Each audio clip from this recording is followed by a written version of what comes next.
अब बात करते हैं कि आखिर क्या इन भारतीयों को भेजते समय इनके साथ बर्बरता की गई, इन ह्यूमन बिहेवियर रखा गया, क्या इन्हें बेड़ियों जंजीरों से बांधकर भेजा गया और क्या ऐसा सिर्फ भारत के साथ ही हुआ है? तो इसका जवाब है कि जिन लोगों को अमेरिका ने अपने देश से डिपोर्ट किया उनके पैरों में चेन को बांधा गया, हाथों में भी बेड़ियां थी। और इसका एक वीडियो अमेरिकी border patrol chief Michael bank ने अपने एक्स हैंडल पर शेयर भी किया है। सबसे पहले आपको ये पूरा वीडियो एक बार देख लेना चाहिए, फिर उसके बाद खबर में हम आगे बढ़ेंगे।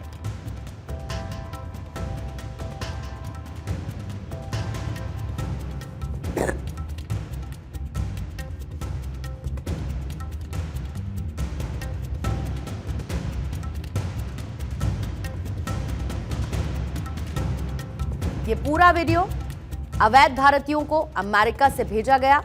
जरा ध्यान से इस वीडियो को देखिएगा, जिसमें आपको जो लोग वापस भेजे गए हैं उनकी एक एक तस्वीर में हमने कुछ पर्टिकुलर मार्क रखे हैं। पैरों में बेड़ियां यहां पर आपको नजर आ रही हैं इन लोगों के, हाथों में हथकड़ियां आपको नजर आ रही हैं। ये जो बॉर्डर पेट्रोलिंग टीम होती है उनकी तरफ से ये वीडियो साझा किया गया है, उन्होंने ये वीडियो खुद जारी किया है।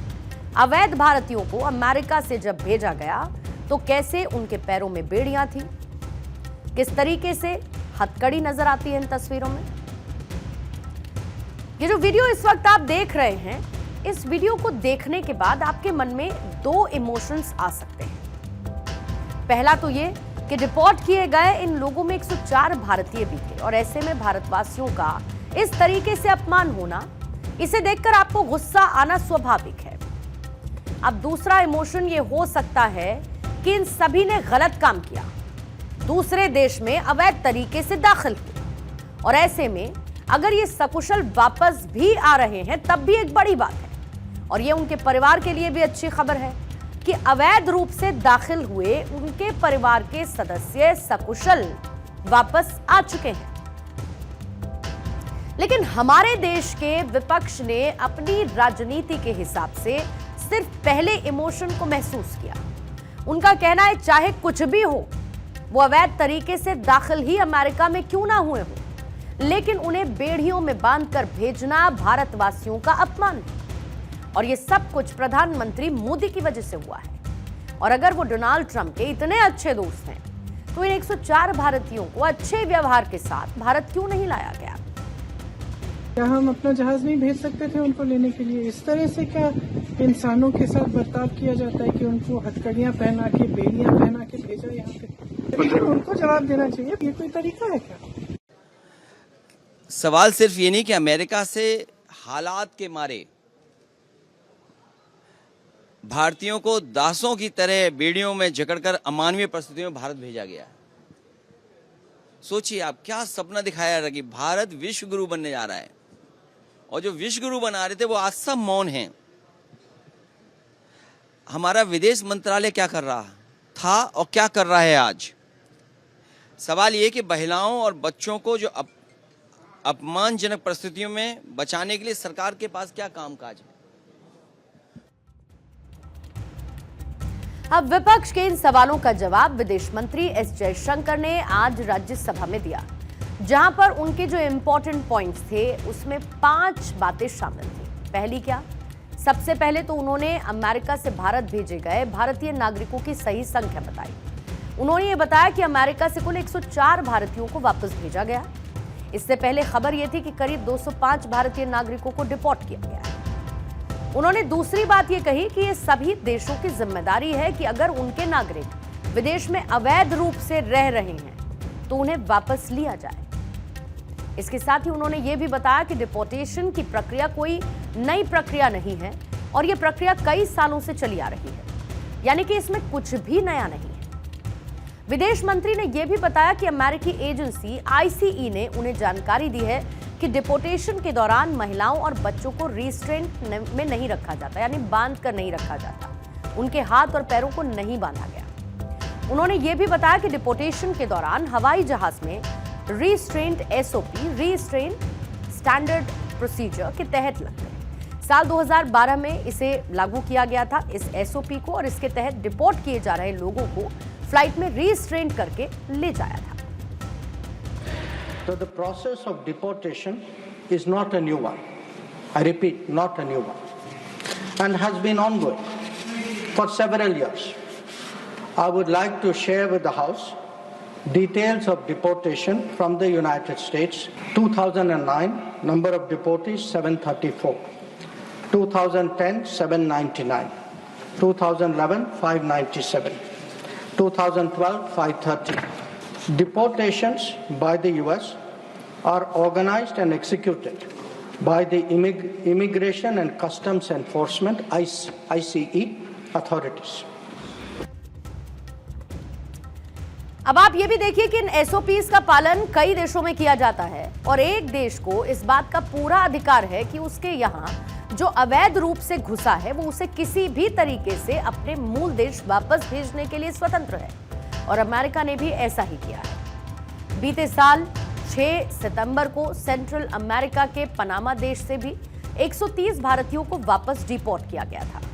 ये उसकी तस्वीरें जो इस वक्त स्क्रीन पर आप देख रहे हैं। इसमें भी आप ये देख सकते हैं कि डिपोर्ट किए गए लोगों के हाथ बंधे हुए हैं, और इससे आप ये समझ सकते हैं कि कोई देश उनके यहाँ पर अवैध तरीके से घुसे हुए लोगों को किस तरीके से वापस भेजना चाहता है। ये पूरी तरीके से उनके यहाँ के कानून के मुताबिक ही होता है। अब यहाँ पर एक बात यह भी समझनी होगी कि भारत सरकार ने अमेरिका से वापस भेजे जा रहे लोगों को एक्सेप्ट किया है और भारतीयों ने भी शांति के साथ वापस आना मंजूर किया, लेकिन उन्हें आज इस बात का दुख भी है कि उन्होंने लाखों रुपए खर्च किए। डंकी रूट से अमेरिका भेजने वाले एजेंट्स को घर जमीन बेचकर पैसा दिया। तमाम मुश्किलों को पार कर वो एक अच्छे भविष्य की तलाश में अमेरिका गए थे, लेकिन आज उनकी ये सारी मेहनत, सारा पैसा, सब कुछ सिर्फ इसीलिए बेकार साबित हुआ क्योंकि उनका तरीका गलत था, कानूनी रूप से अवैध था।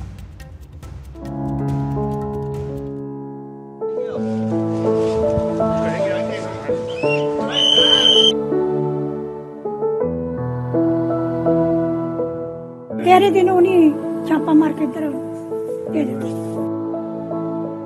ના કઈ નહીં, અમે કશું જોતા જ નહીં, આ બધું થયું છે બસ खुश खुश।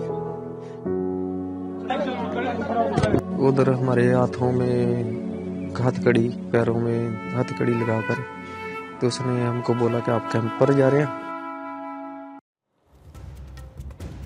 अमेरिका में ट्रंप सरकार ने जैसे ही अवैध रूप से दाखिल हुए लोगों को अपने देश से बाहर निकालने का फैसला लिया, तब भारतीय लोग तो सकुशल मोदी सरकार की देखरेख में वापस भारत आ गए। लेकिन कुछ लोग ऐसे भी हैं जो कि अवैध रूप से अमेरिका में घुसने की गलती करने के बाद भी वहां से वापस नहीं आना चाहते, और उनके देश पे अब यही बाहरी लोग प्रदर्शन कर रहे हैं। इन प्रदर्शनकारियों के हाथ में जो झंडे दिखाई दे रहे हैं, ये मैक्सिको के झंडे हैं, और यही मैक्सिको के लोग अमेरिका में सबसे ज्यादा अवैध रूप से दाखिल होते हैं।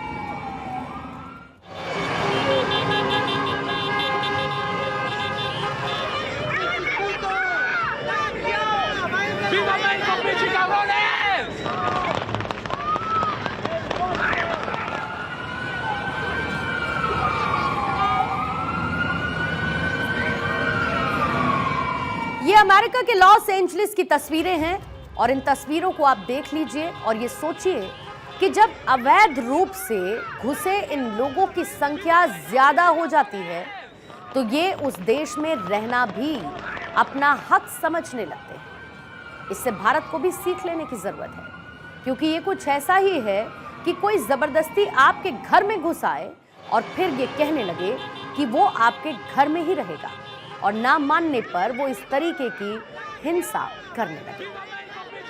बहरहाल भारत वापस भेजे गए इन 104 लोगों को देखकर हमारे मन में जो पहला सवाल सच में आना चाहिए था, वो दरअसल ये है कि आखिर हमारे देश से इन लोगों को इतना संघर्ष करके अमेरिका जाना ही क्यों पड़ा। ऐसे में सबसे पहले तो आप उस स्थिति को समझ लीजिए जिस स्थिति से गुजरकर ये लोग अवैध रूप से अमेरिका में दाखिल होते हैं। दक्षिणी सीमा से अमेरिका में एंट्री करने के दो मुख्य रास्ते हैं, एक सीधा मैक्सिको के जरिए और दूसरा जिसे डंकी रूट के नाम से जाना जाता है। और इस डंकी रूट के लिए कई देशों को पार कर घने जंगलों, ऊंचे समुद्रों, खतरनाक इलाकों में नेविगेट करना इसमें शामिल है। इन रास्तों पर प्रवासियों को अमेरिका पहुंचने से पहले कई फ्लाइट्स, कई टैक्सीज, कई कंटेनर्स, ट्रक, बस, नाव के जरिए भेजा जाता है और ये सब कुछ छुप छुपा कर होता है। अब आप ये समझ लीजिए कि इस स्थिति में ये लोग अमेरिका पहुंचते हैं जैसे तैसे। अब वापस उसी सवाल पर आते हैं कि आखिर ये भारतीय अपनी जान जोखिम में डालकर अमेरिका जाते ही क्यों हैं? इसका सीधा जवाब ये है कि अमेरिका में बहुत शानदार सैलरी मिलती है। वहां पर एक टैक्सी ड्राइवर भी $31,000 यानी कि करीब 27 लाख रुपए सालाना कमा लेता है। दूसरी वजह यह है कि अमेरिका को उसकी क्वालिटी ऑफ लाइफ के लिए दुनिया भर में जाना जाता है। साफ हवा, अच्छा इंफ्रास्ट्रक्चर वहां की पहचान है और इसके साथ अमेरिका का हेल्थ केयर सिस्टम भी दुनिया में सबसे अच्छा है। इसके अलावा अमेरिका में नौकरी करना भी सुविधाजनक है। वहां पर बीमारी की छुट्टी, इमरजेंसी लीव और अर्न्ड लीव के अलावा कंपनीज कर्मचारियों की सुविधा के लिए कई तरीके की छुट्टियां मंजूर करती हैं। इसके अलावा कोई भी कंपनी कर्मचारी के साथ अगर दुर्व्यवहार करती है तो उसके पास कानूनी विकल्प भी होता है। अमेरिका में नौकरी के भी ढेर सारे ऑप्शंस हैं, जिस वजह से जॉब मिलने में आसानी होती है।